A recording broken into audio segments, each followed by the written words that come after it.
It's time again for the Insiders with Chuck Chvala and Scott Jensen, sponsored by the Wisconsin Counties Association and the Tommy G. Thompson Center on Public Leadership. Hi, I'm Scott Jensen, former Assembly Speaker. And I'm Chuck Chvala, former Senate Majority Leader. And we're the Insiders. And this week we're talking about the state budget. Chuck, we've all been waiting to see whether or not the legislature and the governor were going to be able to get on the same page. Recently, there's been some good news that the administration and the legislative leaders are talking. Do you think we'll get a state budget on time by the deadline of June 30th? I think that the Republican legislators have tried to make it an issue that they weren't able to meet with Evers because they know they're not going to get a budget done by the end of June. And I think that they wanted to have some excuse for that. And well, the governor wouldn't meet with us. I doubt that there will be a budget by the end of June. However, I do think that they are making progress. They have talked. And I would expect that they would like to get this done on both of their parts. But again, I go back to what I've said in previous episodes here. Is that I think it's much more important for the Republicans to get a budget done than it is for the governor. The budget is not done. Pathway right now, and especially with what's happening nationally and what you're seeing in the town halls and Republican congressional candidates. If there's no budget here, the Democrats are likely to take, I believe now, both houses next year, along with the governor's office. And Governor Evers, or whoever is the governor then, if Governor Evers were not to run, I think that they will end up with a very substantial surplus to work with. I think in order for this to happen, because of the changes the other factor that's kind of new that's come into this is with the Republican budget nationally, there are some holes that probably need to be filled by the state legislature in order, and of course, what they're doing at the national level is letting the costs fall on the states, which will have to then pick up those costs, and it falls on their taxpayers anyway. But I think with those changes, I think there's going to have to be some adjustments made there. Can they get all of this done by the end of June? Yes, they can. Will they get it done? If I had to bet right now, I would say no. And I think that there's much more incentive on the part of Democrats to not get a budget and to leave these issues for later so they don't have to compromise with Republicans. I think next year is going to be a huge Democratic year. But I do think this governor has shown he does not play that kind of politics, although I think it's effective. And so I think that they'll get it done, but I don't think they'll get it done by the end of June. Well, I'm glad they're talking. That's always good news.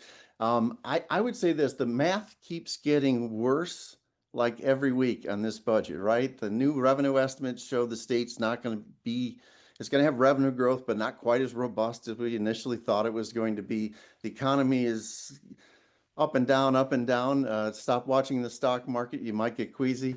And if you're taking a look at the federal actions in the reconciliation bill, the way the federal government looks like they're going to solve their budgetary problems is to pass it all back on to the states, take programs that they were funding at 90% and say we're only funding 80%, you guys make up the difference.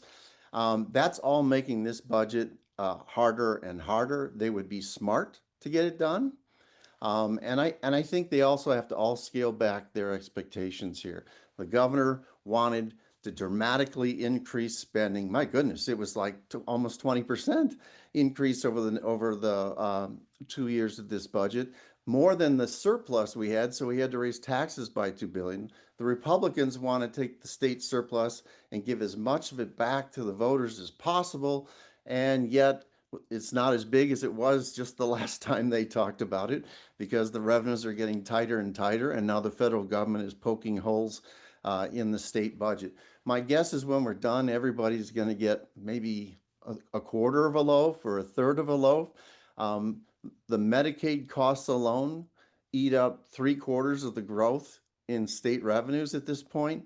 The math is just getting worse and worse. And Republicans are going to have to scale back their ambitions on a tax cut. The governor is going to have to scale back what he thinks he can get on spending. He probably will get something on K-12 education, but much of the rest of his spending is just not possible given the fiscal climate that we're facing.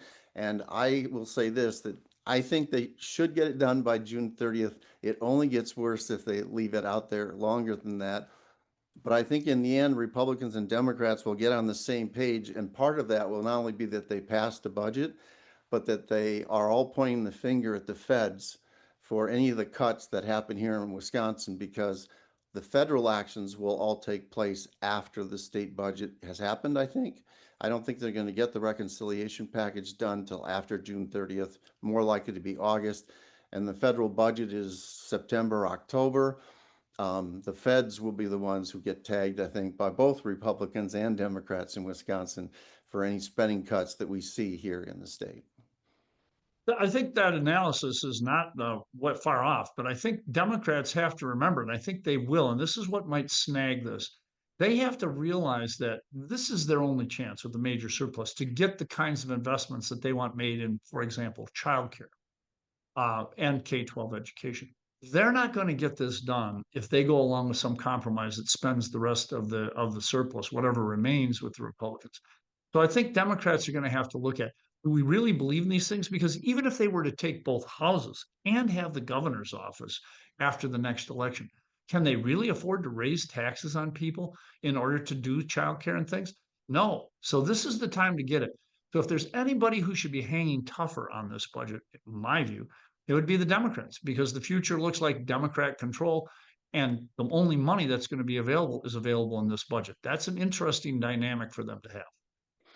I would say it's sort of reversed in that essentially it'd be easy for the governor to blame the legislature for failing to come to agreement with him on something like that. I'm sure he's got the bigger microphone, right? The executive branch is usually better able to get its message out than the legislative branch. On the other hand, people expect the governor to be the adult in the room. They expect the governor to make sure things get done. And the legislature, they know they play games over at the state capitol. This happened to you and I once before, and it was all going along fine that we didn't have a state budget until Tommy Thompson started to get criticized for it. Then it's like, okay, we got to get this done now. And I think it's what's going to happen if they let this go out too much further past June 30th. Should be fun to watch. See you next time. You've been listening to The Insider with Chuck Chvala and Scott Jensen, sponsored by the Wisconsin Counties Association and the Tommy G. Thompson Center on Public Leadership.